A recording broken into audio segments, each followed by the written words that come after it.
Hello again. Welcome back to our study of Daniel. It's kind of a book of dreams.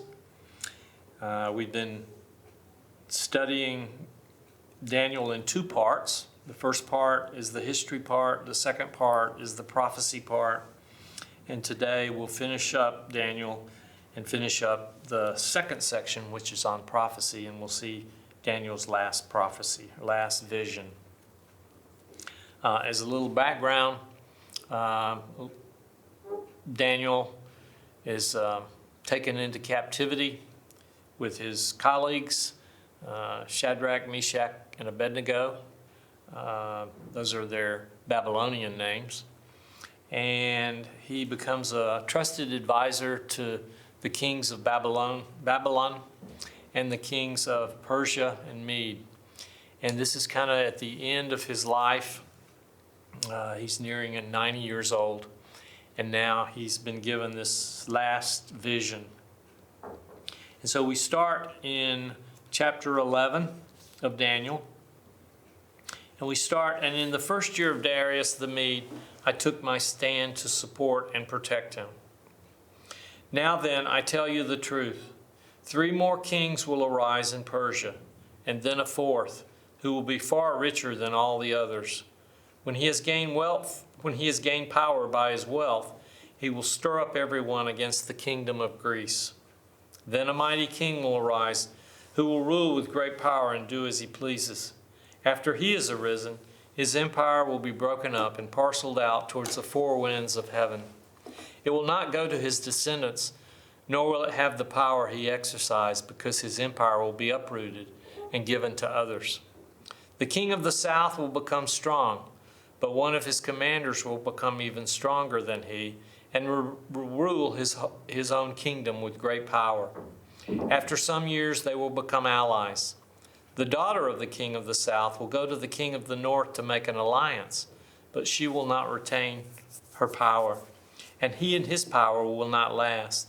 In those days, she will be betrayed, together with her royal escort and her father and the one who supported her. One from her family line will arise to take her place. He will attack the forces of the king of the north and enter his fortress. He will fight against them and be victorious. He will also seize their gods, their metal images, and their valuable articles of silver and gold, and carry them off to Egypt. For some years he will leave the king of the north alone. Then the king of the north will invade the realm of the king of the south, but will retreat to his own country. His sons will prepare for war and assemble a great army, which will sweep on like an irresistible flood and carry the battle as far as his fortress. The king of the south will march out in rage and fight against the king of the north, who will raise a large army, but it will be defeated. When the army is carried off, the king of the south will be filled with pride and will slaughter many thousands, yet he will not remain triumphant. For the king of the north will muster another army, larger at first, and after several years he will advance with a huge army fully equipped. In those times, many will rise against the king of the south. Those who are violent among your own people will rebel in fulfillment of the vision, but without success. Then the king of the north will come and build up siege ramps and will capture a fortified city. The forces of the south will be powerless to resist. Even their best troops will not have the strength to stand. The invader will do as he pleases. No one will be able to stand against him. He will establish himself in the beautiful land and have the power to destroy it. He will determine to come with the might of his entire kingdom and will make an alliance with the king of the south. And he will give him a daughter in marriage in order to overthrow the kingdom, but his plans will not succeed or help him. Then he will turn his attention to the coastlands and will take many of them, but a commander will put an end to his insolence and will turn his insolence back on him. After this, he will turn back towards the fortress of his own country, but will stumble and fail to be seen no more. His successor will send out a tax collector to maintain the royal splendor. In a few years, however, he will be destroyed, yet not in anger or in battle. He will be succeeded by a contemptible person who has not been given the honor of royalty. He will invade the kingdom when its people feel secure. He will seize it through intrigue. Then an overwhelming army will be swept away before him. Both it and a prince of the covenant will be destroyed. After coming to an agreement with him, he will act deceitfully, and with only a few people he will rise to power. When the richest provinces feel secure, he will invade them and will achieve what neither his fathers nor his forefathers did. He will distribute plunder, loot, and wealth among his followers. He will plot the overthrow of fortresses, but only for a time. With a large army, he will stir up his strength and courage against the king of the south. The king of the south will wage war with large and very powerful army, but he will not be able to stand because of the plots devised against him. Those who eat from the king's provisions will try to destroy him. His army will be swept away, and many will fall in battle. The two kings, with their hearts bent on evil, will sit at the same table and lie to each other, but to no avail, because an end will still come at the appointed time. The king of the north will return to his own country with great wealth, but his heart will be set against the holy covenant. He will take action against it and then return to his own country. At the appointed time, he will invade the south again, but this time the outcome will be different from what it was before. Ships of the western coastlands will oppose him, and he will lose heart.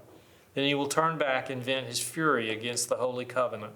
He will return and show favor to those who forsake the holy covenant. His armed forces will rise up to desecrate the temple fortress and will abolish the daily sacrifice. Then they will set up the abomination that causes desolation. With flattery, he will corrupt those who have violated the covenant, but the people who know their God will firmly resist him.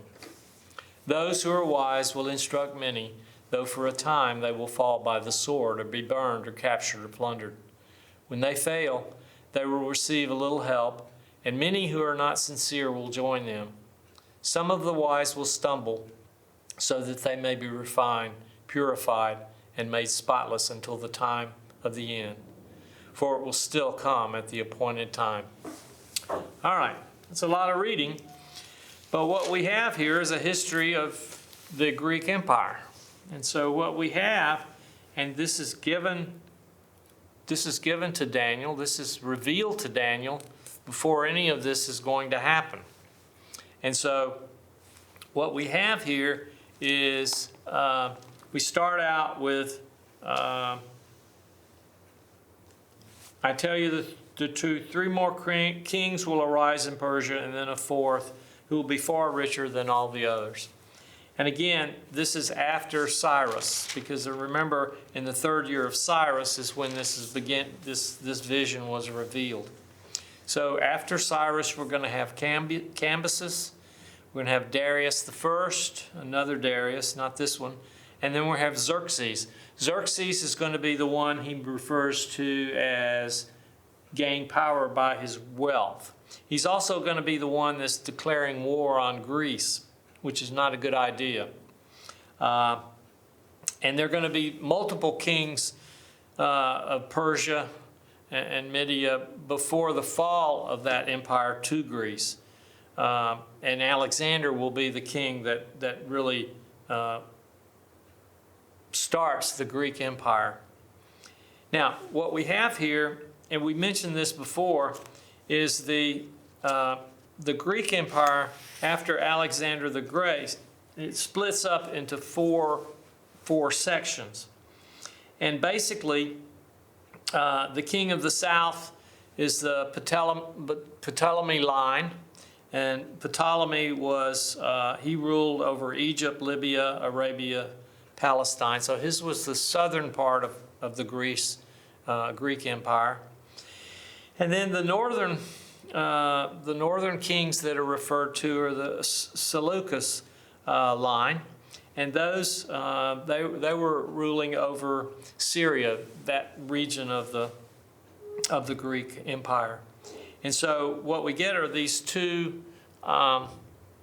lines. I mean, the kings come from each, the descendants of the original kings, Ptolemy and Seleucus. And so what we have here is the battles between these two sections of the Greek Empire for dominance over the empire. Now, one of the things that is interesting here is, let's see if I can remember this. Let's see, yeah.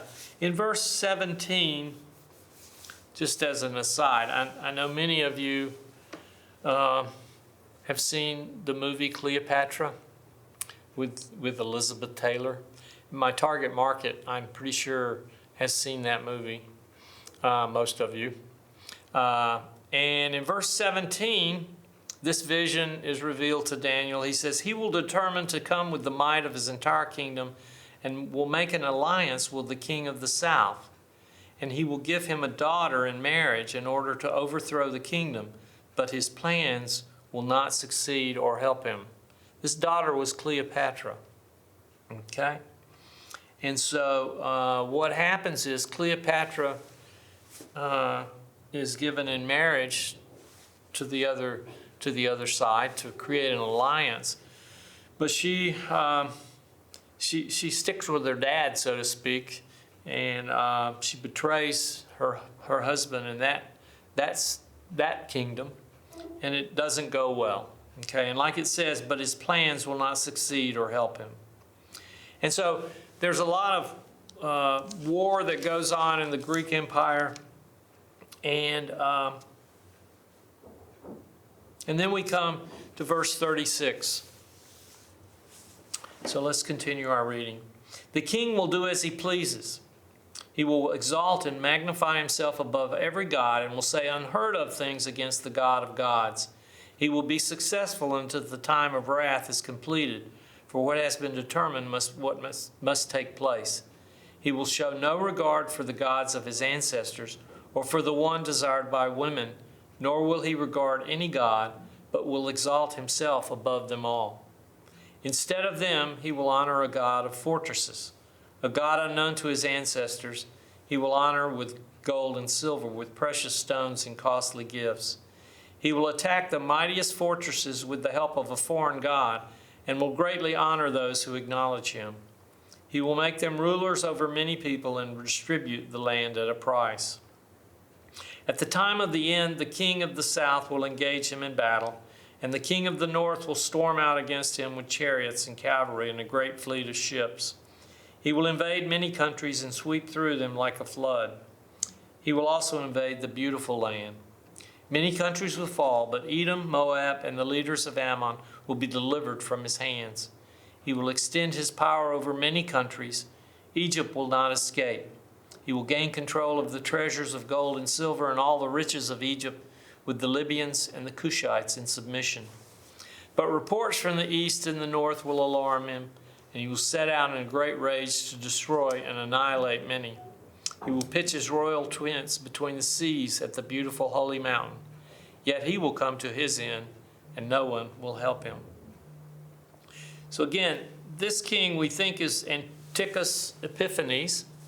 And again, we talked about him earlier. He's the 8th king in the Seleucus dynasty. Again, he comes out of Syria. And again, that would be the north kingdom. And again, but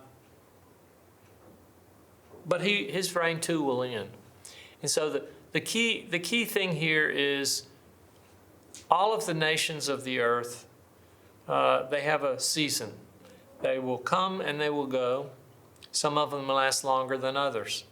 That's hard for us to understand. I think, especially those of us here in the United States, our country has been in existence over 200 years, which is a long time. Not as long as the Roman Empire, though. But again, it's hard for us to even imagine living in a country that's taken over by another country. We've had our issues back earlier. We did have a civil war, so we did have a war, which was very tragic. But for those of us living today, we've never experienced that. Some of you have experienced World War II, but never a war on your land, so to speak. this was commonplace for this time period. So conquering armies were not an unusual thing, and times of peace were delicate. And so I think that's one of the major issues that we probably don't have a really good perspective on as citizens of this country and citizens in this time period. And so Daniel is very familiar with this. And so he's giving us a preview of what's going to happen. And he's going out almost 500 years. He's giving us this preview. He's giving the preview not due to his wisdom, but due to God's divination and God's revelation to him. Let's go ahead and finish the chapter. This is chapter 12. At that time, Michael, the great prince who protects your people, will arise. There will be a time of distress such as has not happened from the beginning of nations until then. But at that time, your people, everyone whose name is found written in the book, will be delivered. Multitudes who sleep in the dust of the earth will awake, some to everlasting life, others to shame and everlasting contempt. Those who are wise will shine like the brightness of the heavens, and those who lead many to righteousness like the stars forever and ever. But you, Daniel, roll up and seal the words of the scroll until the time of the end. Many will go here and there to increase knowledge. Then I, Daniel, looked, and there before me stood two others, one on the bank of the river and one on the opposite bank. One of them said to the man clothed in linen, "Who is above the waters of the rivers? How long will it be before these astonishing things are fulfilled?" The man clothed in linen, who was above the waters of the river, lifted his right hand and his left hand toward heaven. And I heard him swear by him who lives forever, saying, "It will be for a time, times and half a time. When the power of the holy people have been finally broken, all these things will be completed." I heard, but I did not understand. So I asked, "My Lord, what will the outcome of all this be?" He replied, "Go your way, Daniel, because the words are rolled up and sealed until the time of the end. Many will be purified, made spotless and refined, but the wicked will continue to be wicked. None of the wicked will understand, but those who are wise will understand. From the time that the daily sacrifice is abolished and the abomination that causes desolation is set up, there will be 1,290 days. Blessed is the one who waits for and reaches the end of the 1,335 days. As for you, go your way till the end. You will rest, and then at the end of the days, you will rise to receive your allotted inheritance." All right. So Daniel ends his story, so to speak, with this line, "My Lord, what will be the outcome of all this?" And then he says, it'll be okay. Many will be purified, made spotless, but the wicked will continue to be wicked. None of the wicked will understand, but those who are wise will understand. And then he gives a time frame. And then he says to Daniel, his parting line is, "Go your way till the end. You will rest, and then at the end of the days you will rise to receive your allotted inheritance." All right. So we've come to the end of Daniel, and what can we say we've learned from reading this book? Well, Daniel is one of the great prophets of the Bible. When we look at prophecies, and especially prophecies, what we call towards the end of times, Daniel and Revelation stand out, and they are parallel books. Now, one of the things that has jumped out to me is the end of times. I'm not sure it means the same things as we normally think it to be, because in Daniel's talking about basically he gives us up to the Roman Empire, and so the end of times is almost like he's telling us, okay, up until Christ comes, this is what's going to happen. And for him, Christ, the coming of Christ, the anointed one, is almost like it's a new beginning. And when we're lucky in that for us, it really was a new beginning. It is a new beginning. And so for Daniel, in many ways, his end of times kind of end when the anointed one comes, because that's the beginning of what? Well, that's the beginning, not the beginning of, but that's the fulfillment of the kingdom of God. Now that for us, we're lucky in that we have, first of all, we have the Bible, we have the Old Testament, the New Testament. We've got a lot of information that we can study to learn about God and His will, to learn about God and His plan. If you remember, the Old Testament is Jewish. The New Testament is Jewish, and then it becomes Christian. So again, this Bible is Judeo-Christian. And when Daniel was here, though, it was solely Jewish. Okay? Now, they were overtaken politically. It was not solely Jewish. And really, Daniel is the tale of Babylon. Daniel is really, most of Daniel happens during the Babylonian Empire. A little bit of it happens during the first few years of the Medo-Persian Empire. But most of it is Babylonian. And so his perspective is limited, but not really, because God has revealed to him what's going to happen in the next almost 500 years. Incredible revelation, okay? And the specifics of it are unbelievable. I mean, when he talks about the wars, the Grecian wars, if you had a chart, you could go in each one of those verses and look at history and who is at war with each other, who the Greek kings are at war with each other. It's very impressive. All right, so this is the last of our series on Daniel. I appreciate you sticking with us for the 6 lessons we've had. I would encourage you to read Daniel and reread it. I would encourage you to read the next book, Hosea. We've done a series on Hosea, and Hosea is probably one of my favorite books because Jesus instructed me and you and everybody else basically to read Hosea. All right, and that will finish our lesson today.